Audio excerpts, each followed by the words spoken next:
കൂട്ടുകാരെ, പുതിയൊരു വീഡിയോയിലേക്ക് എല്ലാവർക്കും സ്വാഗതം. എൻ്റെ ചാനൽ ആദ്യമായി കാണുന്നവർ ലൈക്ക് ചെയ്യാനും ഷെയർ ചെയ്യാനും സബ്സ്ക്രൈബ് ചെയ്യാനും മറക്കരുതേ. ഇന്നൊരു സൺഡേ ആയതുകൊണ്ട് തന്നെ ഇന്ന് രാവിലെ ഒരുപാട് പണികൾ വീട്ടിലുണ്ടായിരുന്നു. അതെല്ലാം തന്നെ വേഗത്തിൽ ചെയ്തു തീർത്താലേ നമുക്ക് കച്ചവടം നടക്കുന്ന സ്ഥലത്തേക്ക് ഇന്ന് പോകാനാകൂ. അതിനു വേണ്ട സാധനങ്ങളെല്ലാം ഒരുക്കി വേഗത്തിൽ തന്നെ പോകാൻ റെഡിയായി. അവിടെ ചെന്ന് കഴിഞ്ഞാൽ പിന്നെ നമുക്ക് ഓരോരോ ജോലികൾ ഉണ്ടാകുമല്ലോ. മുന്തിരി സോഡയും കോളിഫ്ലവർ ബജിയും പൊട്ടറ്റോ ബജിയും പലതരം കച്ചികളും എല്ലാം നമ്മൾ വിൽക്കുന്നുണ്ട് കേട്ടോ. ഞങ്ങളിന്ന് കുറച്ച് നേരത്തെയാണ് എത്തിയത്. അതുകൊണ്ട് തന്നെ ആളുകളെല്ലാം വരുന്നതേ ഉണ്ടായിരുന്നുള്ളൂ. കോളിഫ്ലവർ ബജിയും പൊട്ടറ്റോ ബജിയും ആയി തുടങ്ങിയത് മുതൽ ആളുകൾ വന്നു തുടങ്ങി.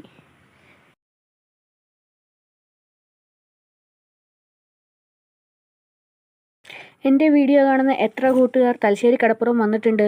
കടൽപ്പാലം കാണാൻ വന്നിട്ടുണ്ട്? സൺസെറ്റും കണ്ട് മടങ്ങാൻ നല്ല രസമാണ്. കടൽക്കരയിലിരുന്ന് ഒരു ചായയും കുടിച്ച് ഒരു കടിയും കഴിച്ച് ഇരുന്നാൽ തന്നെ നേരം പോകുന്നത് അറിയുകയേയില്ല. എത്ര പെട്ടെന്നാണ് സന്ധ്യയായത്. നേരം പോയതുപോലും അറിഞ്ഞില്ല. വൈകുന്നേരത്തെ കാഴ്ചകൾ കണ്ടിരിക്കാൻ ഒരു പ്രത്യേക രസമാണ്. ഒന്നുകൂടി പറയുന്നു, വീഡിയോ ലൈക്ക് ചെയ്യണേ.